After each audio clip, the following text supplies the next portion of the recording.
all started with a phone call, an urgent, tear-filled plea for help. A woman was frantic, describing a puppy in desperate need of assistance. The little dog was terrified, running and whimpering in pain. It seemed as though it had been burned by hot cooking oil. But sadly, no one had come to its aid until then. This brave puppy, hungry and exhausted, found his way to a restaurant, searching for scraps. The image was heart-wrenching.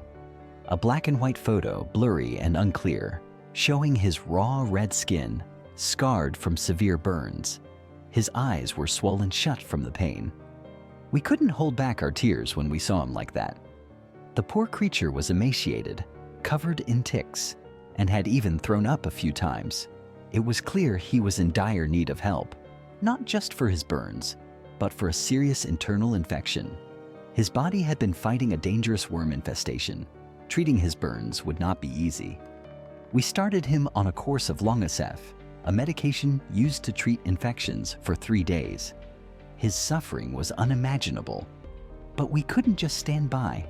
We contacted the restaurant owner, asking why anyone would do such a thing to a defenseless animal. He claimed it was all an accident, saying the puppy had knocked over a hot pan of oil. But we weren't convinced. The story didn't match what we had seen. As for the little dog, we couldn't be sure whether he'd survive. Yet, after 10 days, we saw a change. The swelling around his face began to subside. New skin was forming, but it brought a new set of challenges. The puppy scratched at his face in discomfort as the healing skin itched uncontrollably. Despite everything, he was incredibly resilient. He rarely cried, even when in pain, but we could tell something was off. When he slept, he seemed restless, haunted by nightmares. We could see that fear in his eyes, a fear born from his past suffering. Then came the day he opened his eyes, slowly, cautiously, as if unsure of his surroundings. But he saw the friendly faces of the veterinary team, and although still frightened, he could sense their kindness. In time, he began to trust again.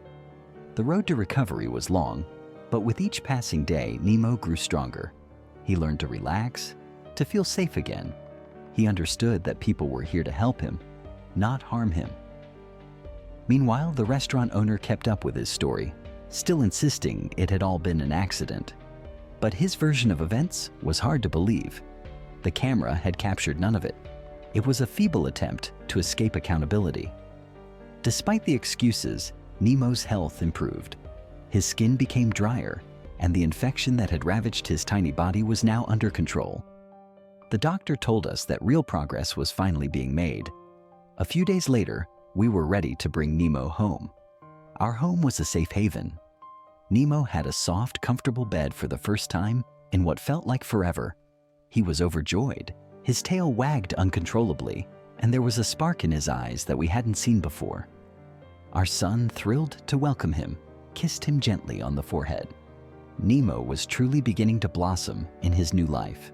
But the journey wasn't over. We still had questions. Where had this little dog come from? Who had he belonged to before? We visited the restaurant again, hoping to find clues, but there was nothing. Nemo's past remained a mystery. Then came a new setback.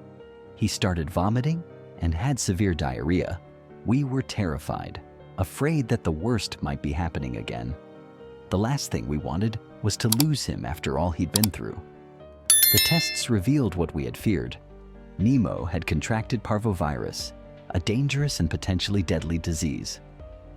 Our hearts sank, but we refused to give up on him. The doctors did everything they could, and slowly but surely, Nemo began to fight back. There were moments when his condition seemed critical, and we feared the worst. But he was a fighter. With each passing day, his strength grew. The virus was no match for his determination. After a week, Nemo was finally back on his feet.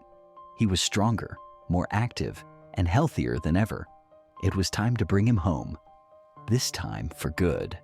And so, after all the pain, all the setbacks, and all the fear, Nemo emerged as a happy, lively puppy once again. His face, once scarred and raw, was healing, and even the fur was starting to grow back. He was becoming a handsome, joyful dog. Every day with him is a gift. He loves running in the grass, swimming in the water, and playing with his new family. We know that his future is bright and that the worst is behind him. So, here's to Nemo, the little dog who survived, thrived, and now lives every day with joy and gratitude. Thank you for joining us on his journey. Until next time, goodbye. And remember, no act of kindness is ever too small.